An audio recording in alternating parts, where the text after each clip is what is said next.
reasonable level of research, one of the only advisors who got running their own research team. What is your own experience working with the top HNIs of Surat in their investing process?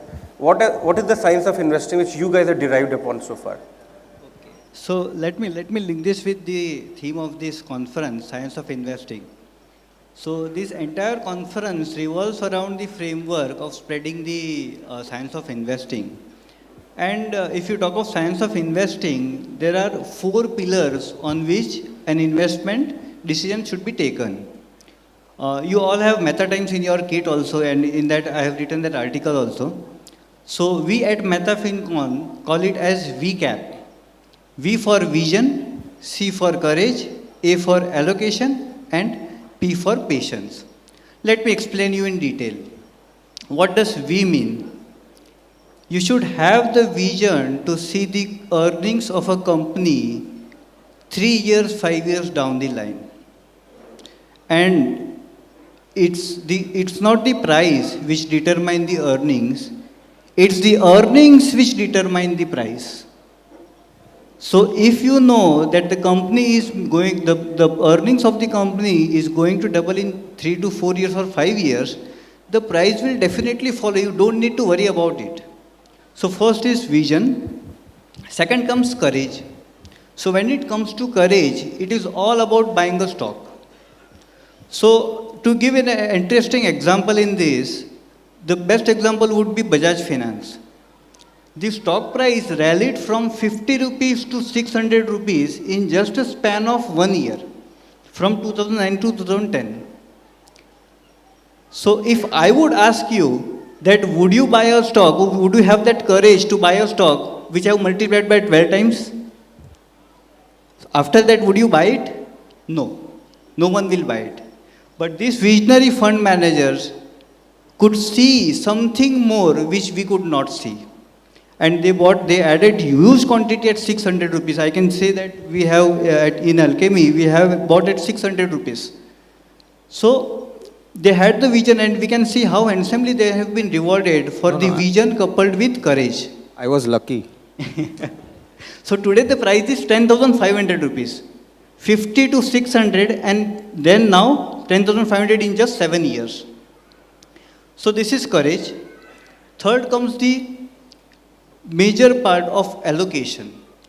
When it comes to allocation, I see in many investors' portfolio, I can see the stocks of Bajaj Finance, Eicher Motors, Page Industries of the world, but they have allocated, the mistake which they did is, they have not allocated much.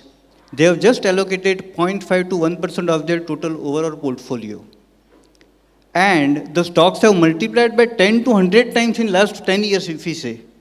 But it has made a negligible impact on their overall portfolio returns. So have they known the power of allocation, they would have certainly allocated 6 to 8% in these stocks and have ridden it. And that would have made a noticeable impact on the overall returns.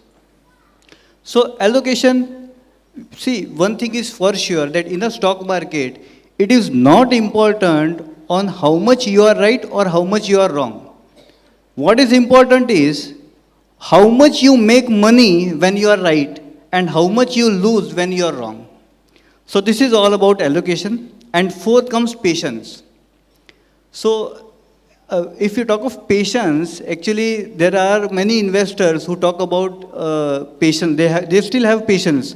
So when we say that they have patience in holding Unitag, they have patience in holding Suzlon, they have patience in holding JP Associates of the world since last 10 years. So patience has to be backed by vision, courage and allocation.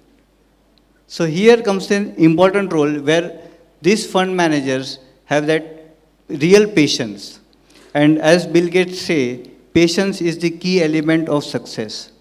And friends, time in the market is more important than timing the market. So, in all, if you have to conclude, these 4 pillars make an interesting combination of achieving excellent returns on the investment portfolio. Now, if we see the investors and the fund managers, see, to be very open with you, we should accept one thing, that we don't have either of the four pillar. Do we agree? So that's the reason that we don't have that base, and that's the reason that we don't even outperform the benchmark. So 90% of the portfolios I have seen of direct equities have underperformed the benchmark on a 3-year rolling basis. And if you see mutual funds, 95% of mutual funds outperform the market on a 3-year rolling basis. So that's the theme of this conference, and this is the main purpose of, see, we wish investors to earn, and we wish investors to get transformed from direct equity to professional route. And professional route means PMS and mutual fund, where you can have a peace of mind and get good returns over benchmark. Anup,